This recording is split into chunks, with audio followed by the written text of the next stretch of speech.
Hi 106, this is the second lecture for week 11. So this is looking at inversions, which is the other thing that is covered here in Unit 10 besides those Group 2 scales. So if you take a look at the beginning of Unit 10 here on page 135, here you have a review of our chord qualities based on the scale degree of a major scale. This is what we spent some time with last week in Unit 9, so you can go back to that video if you need a review, in remembering that 2, 3, and 6 are minor and 7 is diminished. But what is new is that when you turn the page, they're asking you to put these in inversions. So an inversion means that you're taking a chord and you're changing around the order of the notes, whether it's for voicing or it's easier to reach in hand position. So to give you an example here on my board, I wrote a 1 chord in F, which was that chord pattern they were showing you on page 135. Root position means that my tones are stacking up in thirds with that root on the bottom. In the key of F, we'll say that we're working in the key of F here, I could identify that as a 1 chord, I could identify it as an F chord, depending on if you're working in tablature or Roman numeral. If I change and make that third the lowest note of the chord, I'm then going to take my root and pop it up to the top. The third being the lowest note is then what's called first inversion. When we are notating first inversion, it's notated with a 6, an Arabic 6 next to that Roman numeral 1 or next to that capital letter F. That 6 is referring to that the interval between the bottom of the chord and the top of the chord is spanning an interval of 6. So if I'm seeing 1-6 or F6, I'm being specifically asked to put that in a first inversion. If you're writing out a harmonization and that's the inversion that you've decided to do, you need to notate it with a 6 so that your reader knows that that's how you're expecting them to play that chord. Second inversion then would be when we have the 5th on the bottom. So this time I've made the 5th the lowest note, I've put that root now in the middle, and I've popped that 5th up into the top. Or excuse me, the 3rd up into the top. So I've got the 5th and the root and the 3rd. Again, you're going to use Arabic numbers to show this is an inversion.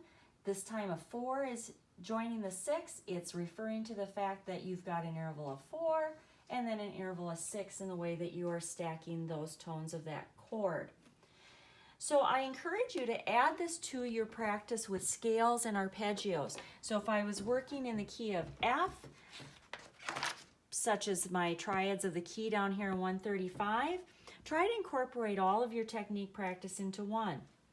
So I would first practice an F scale, remembering that my F scale is a drop 5 in that right hand, a group 1 in my left. Thumbs together we found was really nice with group 2.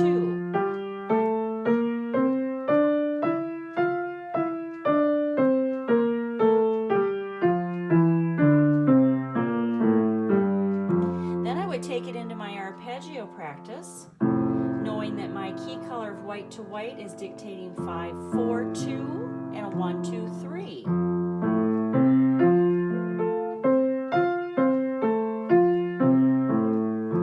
Then take it through your chords and incorporate inversions. I feel it's more important to practice these in the left hand. That's where it can be called upon most, but certainly you do it in the right as well. My 1 chord, flipping it into a first inversion, flip it into a second inversion. Then find your 2 chord. Good chance for you to practice spelling out loud. Root would be G, minor 3rd B flat, perfect 5th D. First inversion, second inversion. Building a 3, root would be A, quality would be minor, that means my 3rd would be C, perfect 5th of E. Flip it into first inversion, second inversion. So you see what I'm doing.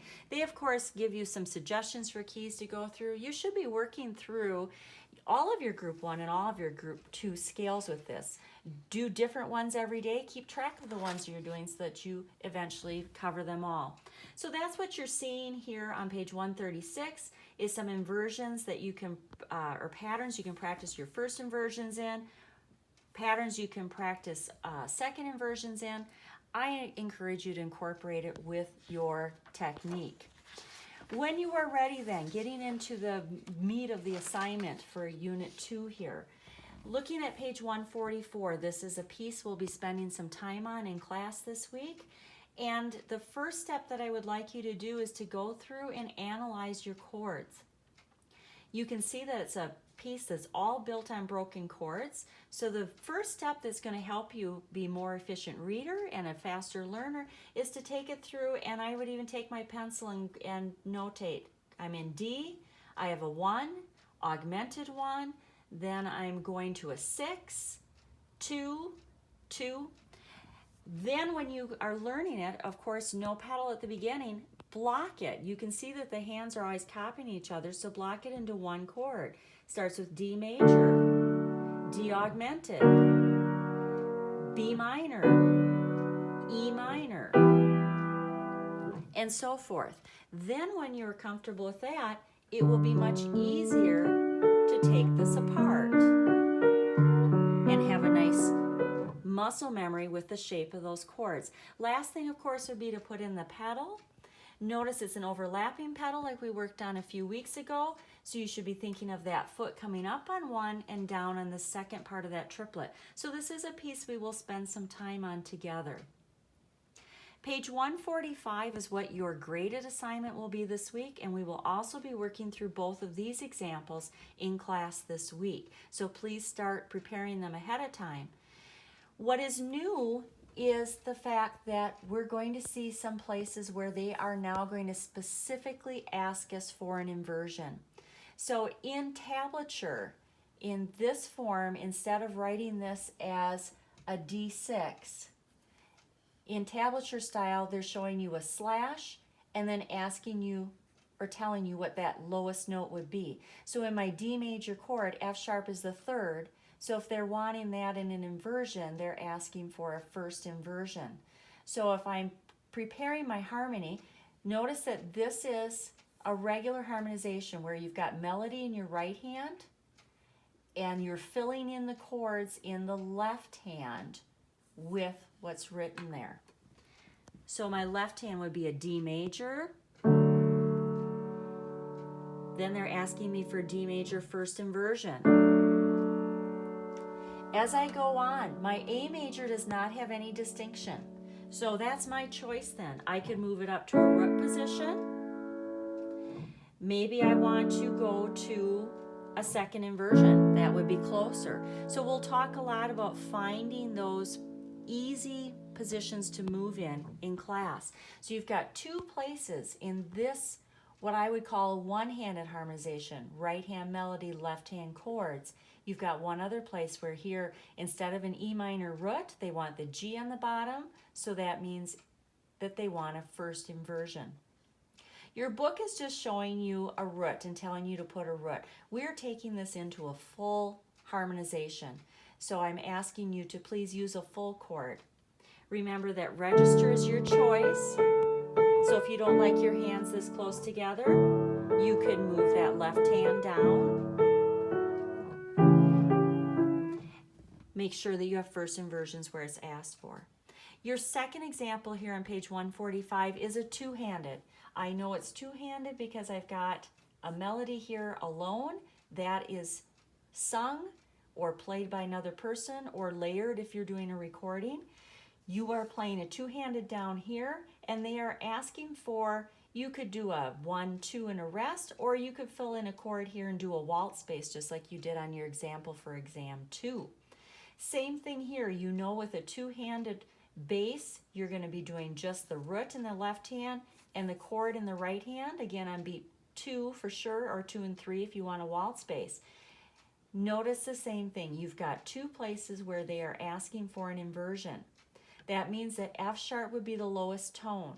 So that means that F sharp would be the note in the left hand.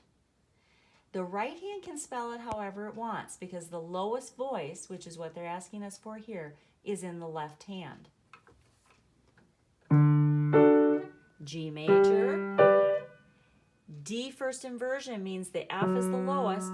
I could do this chord in my right hand any way that I want to. So your choice for your graded assignment, I do expect full chords, whether you are doing the one-handed or the two-handed, and I will be having points for making sure that you are playing the 2 spots that are asking for inversions in inversions.